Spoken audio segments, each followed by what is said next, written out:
Brought to you by Agilus Diagnostics. Health test की बात आती है तो मैं भरोसा करता हूँ India's largest diagnostics company Agilus diagnostics. खुद को टेस्ट करते रहो। पहले कर्नाटक फिर तेलंगाना, बरसों से सुन्न पड़ी कांग्रेस में जान फूंकने वाले यही दो राज्य थे। कर्नाटक में सिद्धरामैया और डीके शिवकुमार ने जान लड़ाकर कांग्रेस की सरकार बनवा दी। तेलंगाना में रेवंत रेड्डी ने अकेले कमाल कर दिखाया। दोनों राज्यों में कांग्रेस की सरकारें प्रचंड बहुमत से चल रही हैं। बीजेपी से देखा तो नहीं जा रहा है। अब कुछ ऐसा हुआ है कि लगभग एक ही वक्त में दोनों सरकारों के सीएम पर भयंकर खतरा मंडरा रहा है। आंध्र प्रदेश के सीएम और बीजेपी के मित्र चंद्रबाबू नायडू स्किल घोटाले में फंसे थे। 53 दिन जेल में होकर आए। आंध्र प्रदेश सीआईडी के साथ साथ ईडी जांच कर रही है। अब अचानक ईडी ने चंद्रबाबू नायडू को क्लीन चिट दे दी है। इसके उलट कर्नाटक के सीएम सिद्धरामैया के बाद तेलंगाना के सीएम रेवंत रेड्डी के खिलाफ ईडी लगी हुई है। कॉमन बात यह है कि तीनों सीएम दक्षिण के बड़े राज्यों के सीएम हैं और प्रचंड बहुमत से चुनाव जीतकर सीएम बने हैं। मुद्रा जमीन के कथित घोटाले में ईडी ने सिद्धरामैया के खिलाफ 2 हफ्ते पहले केस दर्ज किया। रेवंत रेड्डी को फंसाने के लिए 9 साल पुराने 2015 के कैश फॉर वोट केस को जिंदा किया है। ईडी ने दावा किया है कि रेवंत रेड्डी ने 50 लाख की अवैध कमाई की थी और इसके सबूत है। रेवंत रेड्डी के खिलाफ कैश फॉर वोट वाला केस तो है, जेल भी होकर आए। ये उस वक्त की बात है जब रेवंत रेड्डी टीडीपी के विधायक होते थे, चंद्रबाबू नायडू के बेहद करीबी होते थे। तेलंगाना में केसीआर की सरकार होती थी।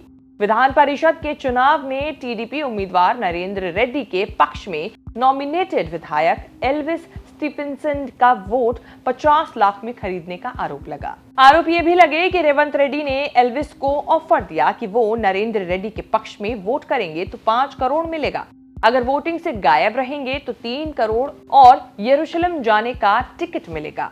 तब आरोप लगने पर तेलंगाना एंटी करप्शन ब्यूरो ने रेवंत रेड्डी को गिरफ्तार करके जेल भेजा था।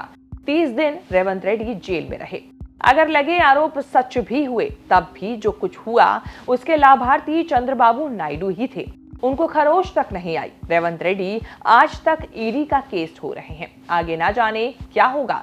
रेवंत रेड्डी के खिलाफ एल्विस स्टीफेंसन ही शिकायतकर्ता बन गए। 2018 में ईडी ने मनी लॉन्ड्रिंग का केस बनाया। 2019 में रेवंत रेड्डी से पूछताछ भी हुई। उसके बाद ईडी ने जांच ठंडे बस्ते में डाल दी। इसी कांड के बाद रेवंत रेड्डी की राजनीति 360 डिग्री घूम गई। टीडीपी छोड़कर कांग्रेस में चले गए। 2021 में कांग्रेस ने प्रदेश अध्यक्ष बना दिया। उसी साल ईडी ने चार्जशीट में रेड्डी को आरोपी बनाया।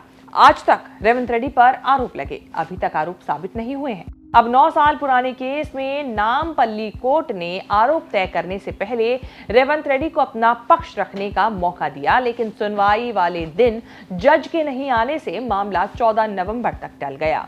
ये मामला और जटिल इसीलिए बना क्योंकि सुप्रीम कोर्ट ने कोर्ट बदलने की मांग मंजूर नहीं की। रेवंत रेड्डी को भी नसीहत दी कि इस मामले में सीएम होने के नाते दखल ना करें। कांग्रेस ने ईडी की जांच को कभी निष्पक्ष माना नहीं। राहुल गांधी डंके की चोट पर बोलते रहे कि बीजेपी ने विपक्ष को डराने के लिए ईडी सीबीआई को छोड़ा हुआ है। जब चंद्रबाबू नायडू बीजेपी से दोस्ती करने के बाद घोटाले के केस में ईडी से क्लीन चिट पा जाते हैं, तब कांग्रेस और जोर से आरोप लगाती है कि मोदी की वॉशिंग मशीन में जाने के बाद सब क्लीन चिट हो जाते हैं। कर्नाटक सीएम सिद्धरामैया पत्नी पार्वती के नाम अलॉट जमीन को लेकर फंसे हैं। 30 सितंबर को ईडी ने सिद्धरामैया के खिलाफ केस दर्ज किया है। आरोप है कि कर्नाटक के सीएम की पत्नी को 2011 में मैसूर शहरी विकास प्राधिकरण ने नियमों को ताक पर रखकर जमीन के बदले 14 जमीन अलॉट की थी। विवाद होने पर जमीन सरेंडर करने की पेशकश की गई है, लेकिन विवाद तब तक बड़ा हो गया। लोकायुक्त पुलिस के आदेश पर सिद्धरामैया के खिलाफ केस दर्ज हुआ। फिर ईडी ने भी अपना केस लगा दिया। इसी विवाद में मूडा चेयरमैन के मेरीगोड़ा का इस्तीफा हुआ है। मेरीगोड़ा ने कहा कि मैंने किसी दबाव में इस्तीफा नहीं दिया है, सीएम के निर्देश पर इस्तीफा दिया है। मेरे हेल्थ इश्यूज भी थे। जांच के बाद ही मालूम चलेगा कि कोई अनियमितता थी या नहीं।